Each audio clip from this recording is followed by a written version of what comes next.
മനസ്സിലാക്കുന്നത് എവിടെ പോയാലും ഇപ്പൊ നമ്മളെ ബിൽഡേഴ്സിനെല്ലാം സർവേ വരാറുണ്ട്, റെയ്ഡ് വരാറുണ്ട് എന്ന് പറഞ്ഞുകൊണ്ട് ആദ്യം വരുമ്പോൾ നമ്മളെ മൊബൈൽ ഫോൺ വരെ വാങ്ങിച്ചു വെച്ചിട്ടാണ് റെയ്ഡ് ചെയ്യുന്നത്. അപ്പൊ അവിടെ ഇരിക്കുന്ന സാധനം തോക്കുണ്ടെങ്കിൽ ആ തോക്ക് എടുത്ത് മാറ്റണ്ടേ? എനിക്കായിരുന്നു അപ്പൊ ഒരു ഫിനാൻഷ്യൽ സ്റ്റെബിലിറ്റി എനിക്ക് ഒട്ടും ഉണ്ടായിരുന്നില്ല. അപ്പൊ അങ്ങനെയുള്ളൊരു സമയത്ത് ബിഗ് ബോസിൽ നിന്ന് പുറത്തിറങ്ങി കഴിഞ്ഞ് കുറച്ച് നാളുകൾക്കുള്ളിൽ സാർ എന്നെ വിളിച്ച് 10 ലക്ഷം രൂപ അനീഷിന് സന്തോഷത്തോടെ തരികയാണ് എന്ന് പറഞ്ഞപ്പോ confident group MD doctor Roy CJയുടെ മരണവുമായി ബന്ധപ്പെട്ട് വളരെ പ്രധാനപ്പെട്ട കുറച്ച് കാര്യങ്ങൾ എനിക്ക് നിങ്ങളോട് പറയാനുണ്ട്. അതിലെ ആദ്യത്തെ ഒരു കാര്യം, ഈ കഴിഞ്ഞ ദിവസം നമ്മുടെ കേരള ബഡ്ജറ്റ് നിങ്ങളെല്ലാവരും അറിഞ്ഞു കാണുമായിരിക്കുമല്ലോ അല്ലേ. 4 കോടിയാണ് നമ്മുടെ തളിപ്പറമ്പിൽ മൃഗശാലയ്ക്കൊക്കെ വേണ്ടി കേരള ബഡ്ജറ്റിൽ ഉൾപ്പെടുത്തിയിട്ടുള്ളത്. ഈ 4 കോടിയും ഈ തുരങ്കപാതയെ പറ്റി പഠിക്കാനായിട്ടുള്ള 10 കോടിയും ഒക്കെ നമ്മുടെ ഖജനാവിൽ ഇപ്പോൾ ഉണ്ടോ? നിങ്ങൾക്ക് തോന്നുന്നുണ്ടോ? കൈയിട്ട് വാരിയിട്ട് അതിനകത്ത് എന്തെങ്കിലും മിച്ചം കാണുമോ? എനിക്ക് തോന്നുന്നില്ല. ഉണ്ടെങ്കിൽ തന്നെ നമ്മുടെ സഖാവിൻ്റെയൊക്കെ അടുക്കളപ്പുറത്ത് കാണുമായിരിക്കും എന്തെങ്കിലും കോലികളൊക്കെ. അപ്പം ഇങ്ങനത്തെ ഒരു സാഹചര്യത്തിൽ പൈസ വേണമല്ലോ. അതിന് വേണ്ടിയിട്ട് അതിൻ്റെ മുന്നോടിയായിട്ട് ഒരു IT റെയ്ഡ് ഏറ്റവും ബിസിനസ് ടൈക്കൂൺസിൻ്റെ ഓഫീസിലേക്ക് ഒരു IT റെയ്ഡ്. എത്രയൊക്കെ വലിയ ബിസിനസ്സുകാരനാണ് അയാൾ, എത്രയൊക്കെ ടാക്സ് കിട്ടുന്ന ഒരാളാണെങ്കിലും എന്തെങ്കിലുമൊക്കെ ഇച്ചിരിയൊക്കെ അവിടെ ഇവിടെ ഉടായ്പകൾ കാണും. ചിലപ്പോൾ അവരറിഞ്ഞുകൊണ്ടായിരിക്കാം, ചിലപ്പോൾ അവരറിയാതെ ആയിരിക്കാം. മനസ്സിലായില്ലേ? അതുകൊണ്ട് തന്നെ അങ്ങോട്ടേക്ക് കയറി ചെന്നാൽ അവിടുന്ന് കുറച്ച് കാശ് കിട്ടും, ഖജനാവിലേക്ക് കുറച്ച് വരുമെന്നറിയാം. അതിൻ്റെ പുറത്ത് നടത്തിയ ഒരു IT റെയ്ഡ് അല്ലേ ഇപ്പോൾ ഡോക്ടർ റോയി CJ എന്ന് പറയുന്ന വ്യക്തിയുടെ ജീവൻ എടുത്തത് എന്നൊരു സംശയം എനിക്ക്. നിങ്ങൾ അങ്ങനെ ഒന്ന് ചിന്തിച്ചു നോക്കിക്കേ. അപ്പം നിങ്ങൾക്കും ദാ ഇവിടെ ഒരു ബൾബ് കത്തും, ശരിയാണല്ലോ എന്നൊരു തോന്നൽ വരും, ഇല്ലേ? ഇനി നമുക്ക് വളരെ വിശദമായിട്ട് കുറച്ച് കാര്യങ്ങൾ കാണാം, സംസാരിക്കാം. ആദ്യം തന്നെ അദ്ദേഹത്തിൻ്റെ മരണാനന്തര കർമ്മങ്ങൾ നാളെയാണ് നടക്കാൻ പോകുന്നത്. കുറച്ചു മുമ്പ് ഞാനൊരു പോസ്റ്റർ കണ്ടു, അതുമായി ബന്ധപ്പെട്ട് റോയിയുടെ സംസ്കാരം നേച്ചർ കോൺഫിഡൻറ്റ് കാസേഡിൽ ബന്നാർഘട്ടയിൽ സംസ്കരിക്കണമെന്ന് റോയിയുടെ ആഗ്രഹം. സോ അദ്ദേഹത്തിൻ്റെ ആഗ്രഹത്തെ തുടർന്ന് നാളെ വൈകിട്ട് 4 മണിക്ക് ശേഷം ബാംഗ്ലൂർ തന്നെയാണ് അദ്ദേഹത്തെ അടക്കുന്നത്. വളരെ നല്ല ഒരു മനുഷ്യനാണ് എന്ന് പലപ്പോഴും തെളിയിച്ച ഒരു വ്യക്തിയാണ് ഡോക്ടർ റോയ് CJ. ഒരുപാട് ആളുകളെ സഹായിക്കാറുണ്ട്, ഒരുപാട് ആളുകളെ. നമ്മളത് പല രീതിയിൽ കാണുന്നതുമാണ്. പല റിയാലിറ്റി ഷോകൾക്കും സ്പോൺസർഷിപ്പ്, അറ്റ് ലാസ്റ്റ് പുള്ളിയുടെ ബിസിനസ്സിന് വേണ്ടിയിട്ടുള്ള ഒരു മാർക്കറ്റിംഗ് ഉണ്ടെങ്കിൽ പോലും പുള്ളി അതിലൂടെയൊക്കെ ഒരുപാട് സഹായങ്ങൾ പുള്ളി കാരണം ഒരുപാട് പേർക്ക് കിട്ടുന്നുണ്ട്. ഇപ്പോൾ ഈ അവസാനം ബിഗ് ബോസ് സീസൺ 7 എന്ന് പറയുന്ന ആ ഒരു പരിപാടിയുടെ ടൈറ്റിൽ വിന്നർ, എനിക്ക് തോന്നുന്നു ഫസ്റ്റ് റണ്ണറപ്പ് ആയിട്ടുള്ള അനീഷിന്, അനുമോളാണ് വിന്നർ, അനീഷിന് ഒരു 10 ലക്ഷം രൂപ. അതിൻ്റെ ഒന്നൊരു ആവശ്യമില്ല, പുള്ളി പറഞ്ഞ പ്രൈസ് എമൗണ്ട് പുള്ളി കൊടുത്ത് പുള്ളിക്ക് പോകാം. അതിനുശേഷം അനീഷിന് അയാളെ വിളിച്ച് അയാൾക്ക് 10 ലക്ഷം രൂപയുടെ ചെക്കൊക്കെ കൊടുത്ത വളരെ നല്ല ഒരു മനസ്സുള്ളവർക്കേ അതൊക്കെ പറ്റുള്ളൂ. മനസ്സിലായോ? പിന്നെ പുള്ളിക്ക് എന്തെങ്കിലും ഉടായിപ്പുണ്ടോ നമുക്ക് അതിനെപ്പറ്റി അറിയില്ല, ഒരു ഡീറ്റെയിലും അങ്ങനെയുള്ള ഒന്നും. പിന്നെ പുള്ളിക്ക് എന്തെങ്കിലും സാമ്പത്തികപരമായിട്ടുള്ള പ്രശ്നങ്ങൾ ഉള്ളത് കൊണ്ടാണ് പുള്ളി അത് സ്വന്തമായിട്ട് ജീവനം ഒതുക്കിയത് എന്ന് പറയാനായിട്ടൊന്നും ആർക്കും പറ്റുന്നില്ല. പുള്ളിയുടെ കുടുംബക്കാർക്ക് പറ്റുന്നില്ല, പുള്ളിയുടെ കമ്പനി ജീവനക്കാർക്ക് പറ്റുന്നില്ല, ആർക്കും പറ്റുന്നില്ല.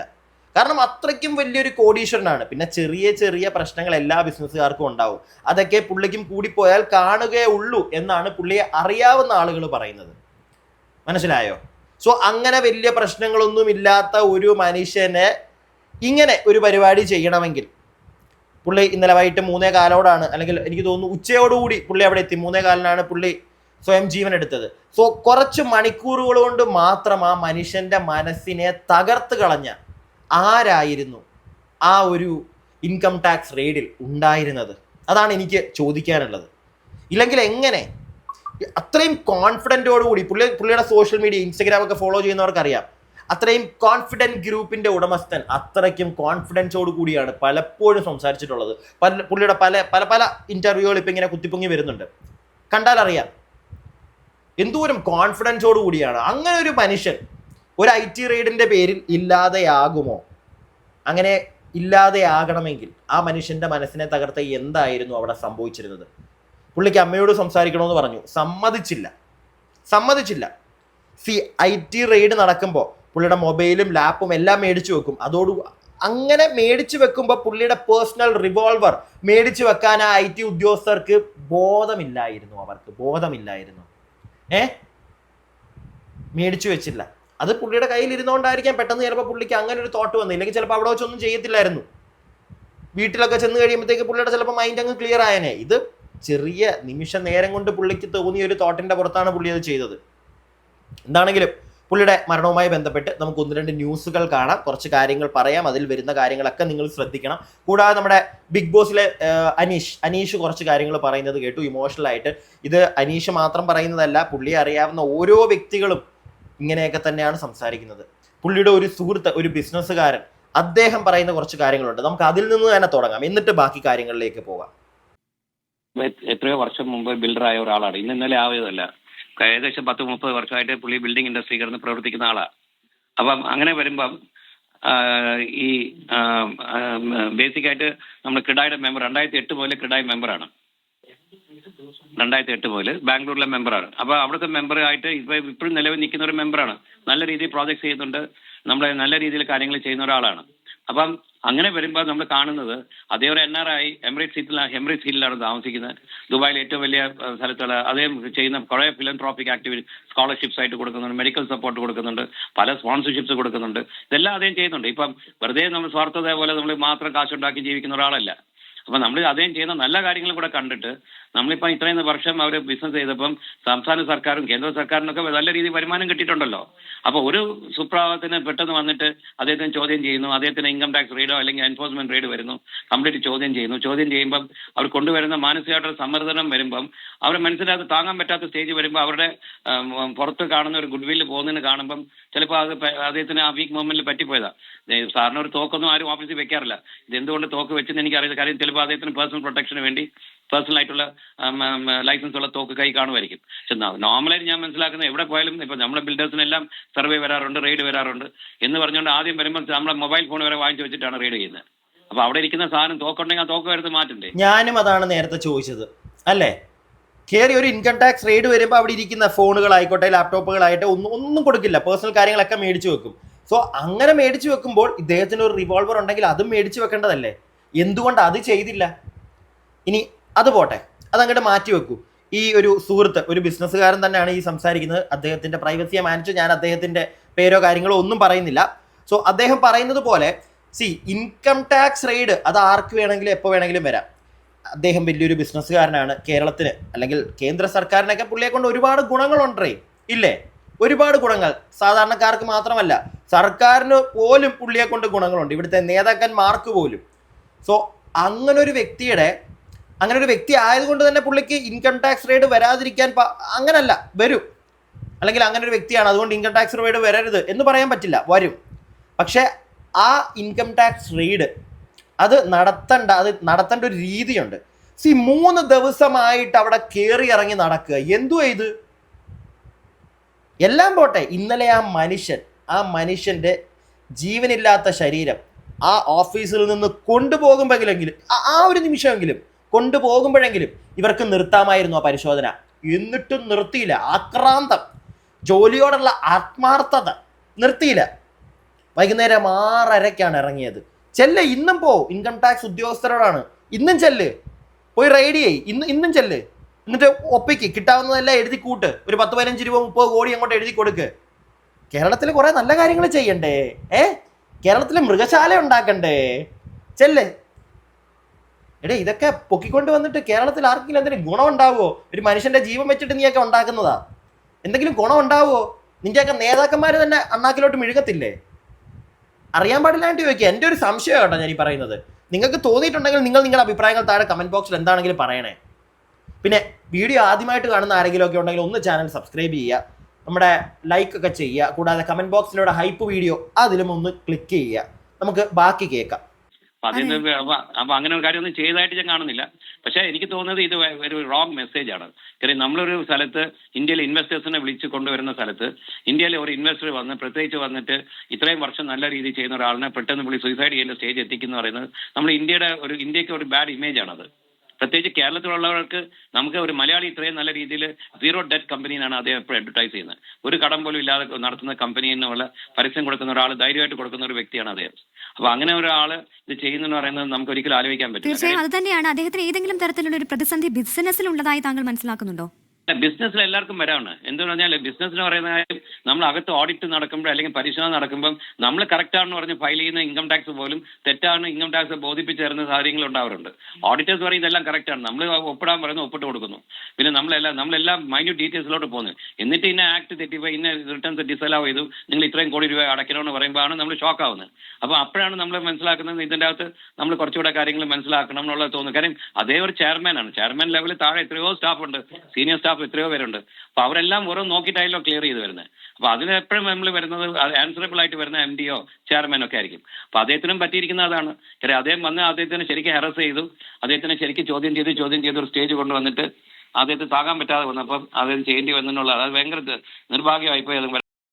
ഇവിടെ പറയുന്ന ഒരു കാര്യം നിങ്ങൾ ശ്രദ്ധിച്ചോ? അദ്ദേഹത്തെ ഹരാസ് ചെയ്തിട്ടുണ്ടായിരുന്നു എന്ന് പറയുന്നുണ്ട്. അത് തിരക്കണം. ഈ ഇൻകം ടാക്സ് റെയ്ഡിനിടയ്ക്ക് ആ വ്യക്തിയെ ഹരാസ് ചെയ്യാനുള്ള റൈറ്റ് ഒരു ഇൻകം ടാക്സ് ഉദ്യോഗസ്ഥനും ഇല്ല. അത് ചെയ്തിട്ടുണ്ടെങ്കിൽ അത് ചെയ്തവൻ നല്ല രീതി അവന് പണി കിട്ടണം. മനസ്സിലായോ? പിന്നെ വേറൊരു കാര്യം, ബിസിനസ്സുകാരാണ്. ഞാൻ നേരത്തെ പറഞ്ഞ കണക്ക് അദ്ദേഹം ചിലപ്പോൾ അറിഞ്ഞു കാണത്തില്ല. അദ്ദേഹത്തിൻ്റെ ഒരു ഉള്ളിൽ എല്ലാം കറക്റ്റായിട്ട് ഇൻകം ടാക്സ് എല്ലാം കറക്റ്റായിട്ട് ടാക്സ് എല്ലാം ഫയൽ ചെയ്ത് കറക്റ്റായിട്ടാണോ പോകുന്നുണ്ടെന്നായിരിക്കും പുള്ളി വിചാരിക്കുന്നത്. പുള്ളിയുടെ ഓഡിറ്റർ വരുന്നു, പുള്ളി സൈൻ ചെയ്ത് കൊടുക്കുന്നു. കാരണം ചെറിയൊരു ബിസിനസ് അല്ല. ചെറിയൊരു ബിസിനസ്സുകാരനാണെങ്കിൽ പുള്ളിക്ക് തന്നെ എല്ലാം ഡീറ്റെയിൽ ആയിട്ട് നോക്കാം കറക്റ്റായിട്ടാണോ എല്ലാം പോകുന്നതെന്ന്. This is not like that. ഇത് പുള്ളി അങ്ങനെയല്ല. പുള്ളിക്ക് എവിടെയൊക്കെ ബിസിനസ് ഉണ്ട്, ഈ ലോകത്ത് എവിടെയൊക്കെ പുള്ളിക്ക് ബിസിനസ് ഉണ്ടെന്ന് ചിലപ്പോൾ പുള്ളിക്ക് തന്നെ അറിയത്തില്ല. അതുപോലെ 12 റോൾസ് റോയ്സും കൊണ്ടൊക്കെയാണ് പുള്ളി നടക്കുന്നത്. അതിൻ്റെയൊക്കെ ഇൻഷുറൻസ് കറക്റ്റായിട്ട് പോകുന്നുണ്ട്. ഇതൊക്കെ പുള്ളി ഇങ്ങനെ എല്ലാം നോക്കാൻ ഇരിക്കാൻ പറ്റുമോ? ഇല്ല, പറ്റത്തില്ല. എന്തെങ്കിലുമൊക്കെ അതുകൊണ്ട് തന്നെ മിസ്റ്റേക്സ് വരാം. പിടികിട്ടിയോ? ആ മിസ്റ്റേക്സ് വരാതെ നോക്കേണ്ടത് പുള്ളിയുടെ കമ്പനിയിലെ ഉദ്യോഗസ്ഥർ തന്നെയാണ്. അവരുടെ ഭാഗത്ത് എന്തെങ്കിലും വീഴ്ച വന്നിട്ടുണ്ടെങ്കിൽ അത് പുള്ളിയെ മാന്യമായിട്ട് പറഞ്ഞ് മനസ്സിലാക്കി പുള്ളി ചിലപ്പോൾ ഫൈൻ അടയ്ക്കും. പക്ഷെ അതിന് പകരം കയറി അങ്ങോട്ട് ചെന്നിട്ട് നീ മൊത്തത്തിൽ കള്ളനാ, അങ്ങനെയാ ഇങ്ങനെയാന്നൊക്കെ പറഞ്ഞൊരു വ്യക്തിയെ, ഇങ്ങനെ നിൽക്കുന്ന ഒരു വ്യക്തിയെ ടോർച്ചർ ചെയ്യുമ്പോൾ കയ്യിൽ നിന്ന് പോകും. കോൺഫിഡൻറ്റ് ഗ്രൂപ്പിൻ്റെ കോൺഫിഡൻസ് ഉള്ള MD ആണ് എന്നൊക്കെ പുള്ളി തന്നെ പറയും, ഇല്ലെങ്കിൽ നമുക്ക് പറയാം. പക്ഷെ എത്രയൊക്കെ കോൺഫിഡൻസ് ഉള്ള ഒരു വ്യക്തിയാണെങ്കിലും ഒരു നിമിഷം കയ്യിൽ നിന്ന് പോയി കഴിഞ്ഞാൽ ഉണ്ടല്ലോ, പിടിച്ചാൽ കിട്ടത്തില്ല. അങ്ങനെ പുള്ളിയുടെ കയ്യിൽ നിന്ന് പോയ നിമിഷം പുള്ളിയുടെ കൈ എത്താവുന്ന ദൂരത്ത് ആ റിവോൾവറും കൂടെ കൊണ്ട് വെച്ചു കൊടുത്ത ഉദ്യോഗസ്ഥന്മാരെ അയ്യോ ഇപ്പോഴും ഉണ്ട്. ഇപ്പോഴും ബാംഗ്ലൂർ ഇരിക്കുമോ അവർക്ക് നാട്ടിലോട്ട് വരാൻ വയ്യ. ഇതെല്ലാം ഒന്ന് കെട്ടടങ്ങി കഴിയുമ്പോഴത്തേക്ക് വീണ്ടും നീ കയറി ചെന്ന് കുറച്ചും കൂടെ മാന്താൻ പറ്റി കഴിഞ്ഞാൽ അതും കൂടെ മാന്തി എടുത്തോണ്ട് വരാലോ. ഇവിടെ തള്ളണ്ടേ? കേരളത്തിലെത്തിട്ട് തള്ളണ്ടേ നേതാക്കന്മാരുടെ അണ്ണാക്കിലോട്ട്? എന്നാലല്ലേ നമുക്ക് കിട്ടുള്ളൂ. അവന്മാർക്ക് 10 കൊടുത്താലേ നമുക്കൊരു ഒന്നെങ്കിലും കിട്ടുള്ളൂ. എന്തെങ്കിലും മൃഗങ്ങളുടെ പേരിലും പറ്റിയിരും ഇങ്ങനെയുള്ള പരിപാടികളൊക്കെ നടക്കത്തുള്ളൂ. നമുക്കിനി അനീഷ്, നമുക്കറിയാം ആ വീഡിയോ ഒക്കെ ഇപ്പോൾ ഇഷ്ടംപോലെ ഇങ്ങനെ കിടന്ന് സോഷ്യൽ മീഡിയയിൽ റൺ ചെയ്യുന്നുണ്ട്. അനീഷിന് ബിഗ് ബോസ് നമ്മുടെ റണ്ണറപ്പ് ആയിട്ടുള്ള അനീഷിന് കൊടുത്ത ആ 10 ലക്ഷത്തിൻ്റെ ആ ഒരു വീഡിയോ, ആ അനീഷിന് തന്നെ ഇപ്പോൾ കുറച്ച് കാര്യങ്ങൾ പറയാനുണ്ട്. അനീഷെന്നല്ല, അനീഷിൻ്റെ ഒരു പോസ്റ്റൊക്കെ ഞാൻ കണ്ടിട്ടുണ്ടായിരുന്നു ഇൻസ്റ്റഗ്രാമിലൊക്കെ. ഇപ്പോൾ അനീഷ് മാത്രമല്ല, എല്ലാവർക്കും പറയാനുള്ളത് ഇതാണ്. നിങ്ങളിത് കേൾക്കൂ, എന്നിട്ട് നമുക്ക് ബാക്കി പറയാം. തീർച്ചയായിട്ടും ഈ ഒരു വാർത്ത ഞാൻ അറിയുമ്പോൾ എനിക്ക് വല്ലാത്തൊരു ഷോക്കായിരുന്നു. കാരണം കോടന്നൂർ എന്ന് പറയുന്ന ഒരു ചെറിയ ഗ്രാമത്തിൽ നിന്നുള്ള ഒരു സാധാരണക്കാരനായിട്ടുള്ള എന്നെ ചേർത്ത് പിടിക്കാനായിട്ട് അദ്ദേഹം കാണിച്ച ഒരു വലിയ മനസ്സുണ്ട്. അപ്പൊ ആ മനസ്സ് ഞാൻ നേരിട്ട് അറിഞ്ഞിട്ടുള്ളതാണ്. അപ്പൊ അങ്ങനെയുള്ള ഒരാള് കേരളത്തിലെ ഇത്രയധികം പോപ്പുലർ ആയിട്ടുള്ള അല്ലെങ്കിൽ എല്ലാവരും ആരാധിക്കുന്ന ഒരു ബിസിനസ് ടൈക്കൂൺ എന്നൊക്കെ പറയുന്ന ഒരാൾ ഇങ്ങനെയൊക്കെ ചെയ്തു എന്നറിഞ്ഞപ്പോൾ ശരിക്കും അതൊരു ഷോക്കിംഗ് ആയിട്ടുള്ള ന്യൂസ് ആയിരുന്നു.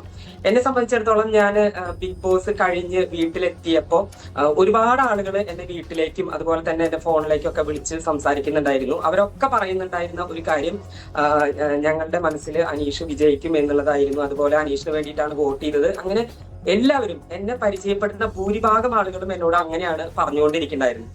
അപ്പൊ അത് കേൾക്കുമ്പോൾ എനിക്കും ഒരു മാനസിക വിഷമം ഉണ്ടായിട്ടുണ്ടായിരുന്നു. കാരണം അയ്യോ, എനിക്ക് ജയിക്കാനായിട്ട് സാധിച്ചില്ലല്ലോ, ഇത്രയധികം ജനങ്ങളുടെ സപ്പോർട്ടും പിന്തുണയും ഉണ്ടായിട്ട് എനിക്ക് ജയിക്കാനായിട്ട് സാധിച്ചില്ലല്ലോ എന്നുള്ളൊരു വിഷമം തീർച്ചയായിട്ടും ഉണ്ടായിരുന്നു.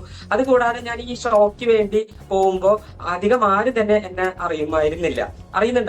അപ്പോൾ എനിക്ക് ഇത്രയും ദിവസത്തെ ഡ്രസ് ആണെങ്കിലും മറ്റ് ബിഗ് ബോസിലേക്ക് വേണ്ടിയുള്ള പ്രിപ്പറേഷൻ ഒക്കെ ആണെങ്കിലും എനിക്ക് സ്വന്തം ചെലവിലാണ് ചെയ്യേണ്ടി വന്നിട്ടുള്ളത്. അപ്പൊ അതൊരു കുറച്ചൊക്കെ ഒരു ഫിനാൻഷ്യൽ ബർഡൻ എനിക്ക് തീർച്ചയായിട്ടും ഉണ്ടാക്കിയിരുന്നു. അതുപോലെ 2 വർഷക്കാലമായിട്ട് ജോലിയിൽ നിന്ന് ലീവ് എടുത്ത് ഇരിക്കുകയായിരുന്നു. അപ്പൊ ഒരു ഫിനാൻഷ്യൽ സ്റ്റെബിലിറ്റി എനിക്ക് ഒട്ടും ഉണ്ടായിരുന്നില്ല.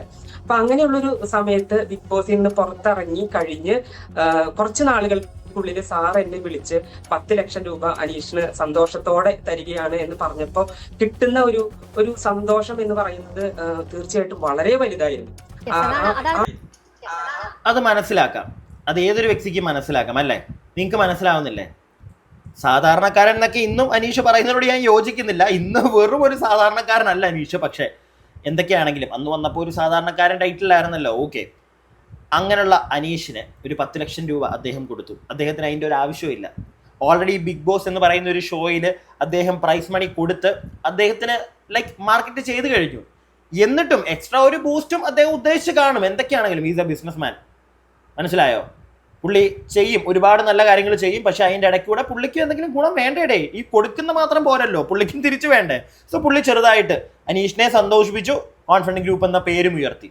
ഇതൊന്നും എല്ലാവരും ചെയ്യത്തില്ല. പിടികിട്ടിയോ? അതാണ് ഞാനിവിടെ പറയാൻ വന്നത്. എല്ലാവരും ഒന്നും ഇങ്ങനെ ചെയ്യത്തില്ല.